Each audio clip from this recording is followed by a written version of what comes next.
Spider-Man 3. Yep, Spider-Man 3. I like at the time I loved it. Like it was I was a kid. I don't really care about I was a kid. When I was watching it as a kid, teenager, I didn't really care about the writing, the whatever, but I still loved it no matter what. It has Venom, it has the black suit. Okay, so Spider-Man, the first two movies, they're both great. They were amazing. Spider-Man, especially Spider-Man 2. Yes. Uh-huh. Spider-Man 3, even though the first two movies did really well under Sam Raimi's direction, Yes. Sony suddenly felt the need to really get in on Pushed it. really decided to really get on Sam Raimi's back with this third movie and really interfered with it. They fucked it, like, they had too much villains. My problem was they had too much villains. It wasn't just the number of villains. I mean, there was just way too much plot going on with this movie.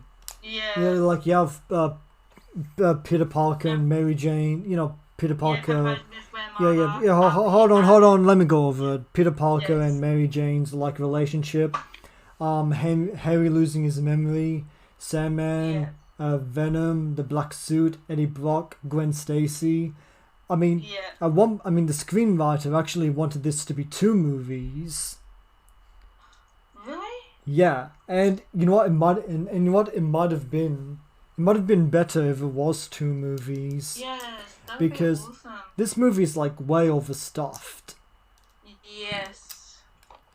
It really struggles to give everyone a decent amount of screen time. Yes, it did. I think Sandman suffers the most. Yep. Because Thomas Hayden Church does everything within his power to make Sandman work, but there's just too little for him to work with and too little time dedicated to him. Yeah. And didn't he came back in the Tom Holland one? Yes, he did. Yes, yeah. And he I liked him in the Tom Holland movie. Yes. And he wasn't necessarily bad in this movie. He was just kind of treated badly. Yes, he was. He was trying to save his daughter. His daughter's dying. And needs money for the operation. Which is fine in terms of motivation. It's just that unless you're dedicating enough time to it, it's just gonna be kind of a waste of time. Yes, and we also forgot that Sandman killed killed his uncle. That was I don't think I like that retcon. No, me either. I mean, I prefer to just be I just prefer to be a random mugging. Yes, 100%. So let's talk about the so its IMDb score 6.3. Yeah. Rotten Tomatoes score 63%. Yeah. And with Metacritic 59%. Yes. So all pretty uniform. Even though this movie's being judged more kindly nowadays, it is seen as the worst of the Raimi movies. Yes, and plus. And I kind of agree. And don't forget the fall meme, the Darkly Parker dance move. Oh yeah, Bully Maguire. Yes, Bully Maguire. Like I have to say, those memes justifies this movie's existence. Yes. Do you ever see the Star Wars one?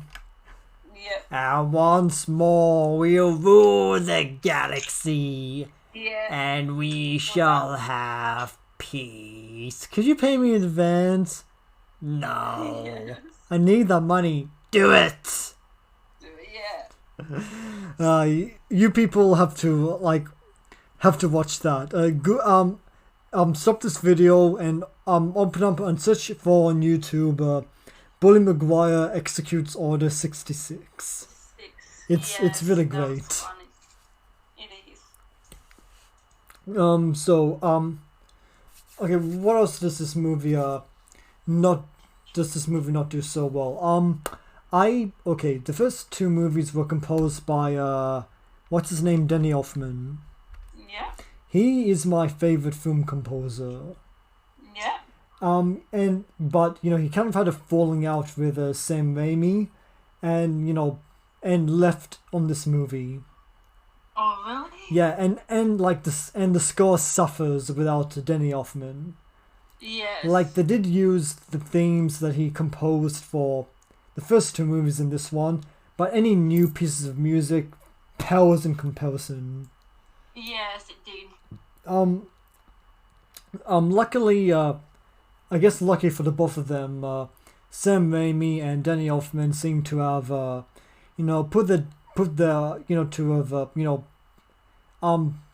rekindled the professional relationship, because Danny Elfman did compose the score for Doctor Strange Multiverse of Madness. Yes, it did. With the master, Sammy Raimi and Hamas, and them have came on terms. Yeah, and that movie probably had one of, if not the best scores of the Marvel Cinematic Universe. And it has Bruce Campbell as well, like Kimio. Oh yeah, and he's in this one as well. Yes, just like in every Sammy Raimi movie because of the Evil Dead. Yeah, he's so much fun in this movie. Yes. Do you think there was this rumor, or I guess headcanon, that he was actually portraying Mysterio? Really? Yeah, that's why he's a different character in every movie. Oh wow.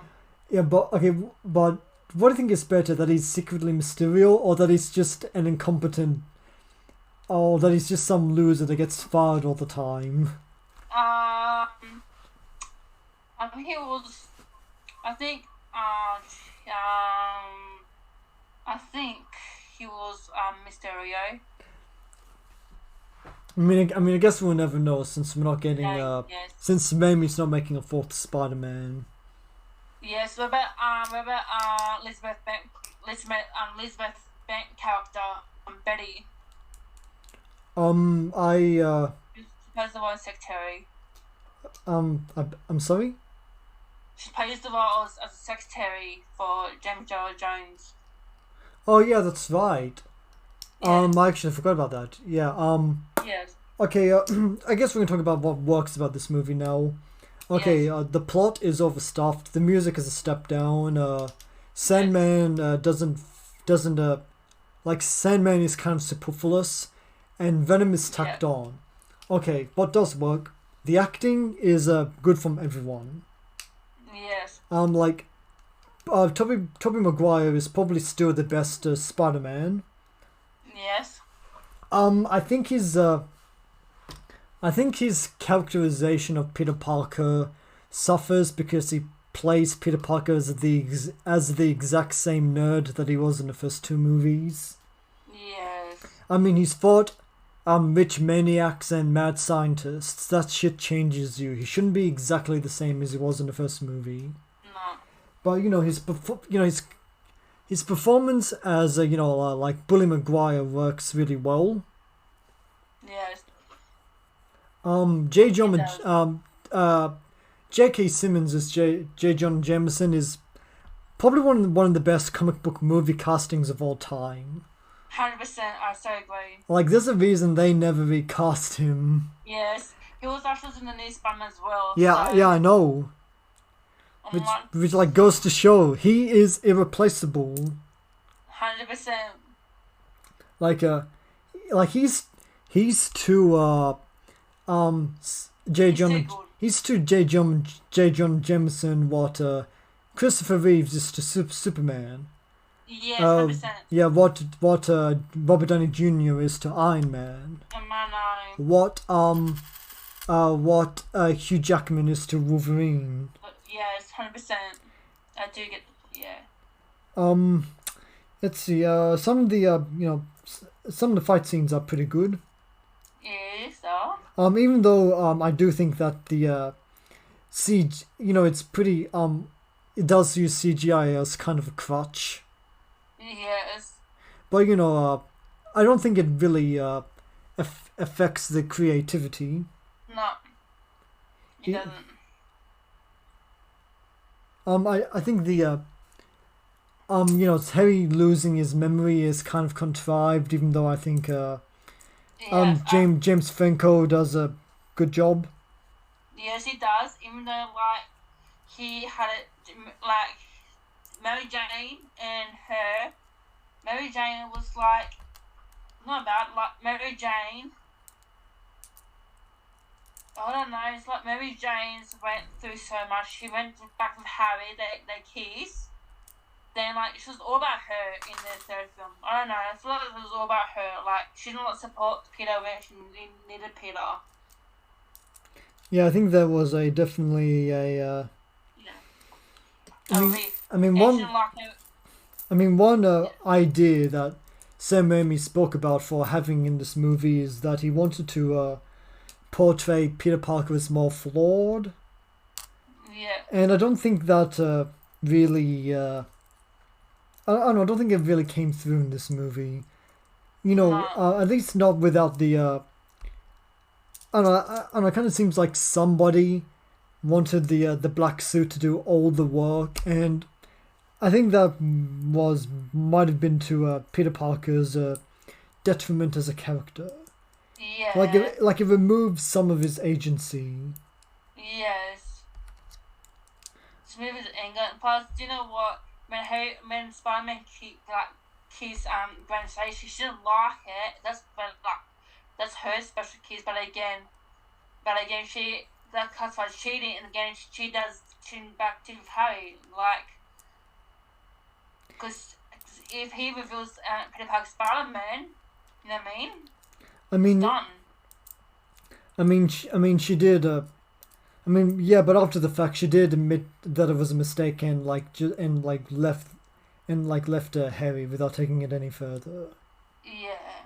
So yeah, shitty, but it could have been worse. Yes, and his memory. We got Willem Dafoe as a Green Goblin coming back as a voice. First, we attack his heart. Yeah, and they got the box by Bully Maguire versus the Goblin Harry as a Goblin, and he rubs his face and he feels and his butler say he knows what's going on. I think there were better ways to make this movie, but overall, I wouldn't say it's terrible. What do you think of Eddie Brock? Do you prefer this Eddie Brock or the Eddie Brock in Venom? I've only seen the first Venom, and I think Topher Grace is more of a well-rounded character. Yes. I prefer Eddie the Venom movie, the first film of that. If they had the budget they did with the 2018 Venom with Tom Hardy. And it's Spider-Man 3 better than I don't think Venom has ever been done very well on screen. Yes. No, I haven't seen the Carnage movie. Maybe he's good there, but I'm gonna hold off. But I'm gonna hold off. They're doing a final Venom movie. We're probably gonna get more Venom movies after that. Only if cause I know that's Tom Hardy last one.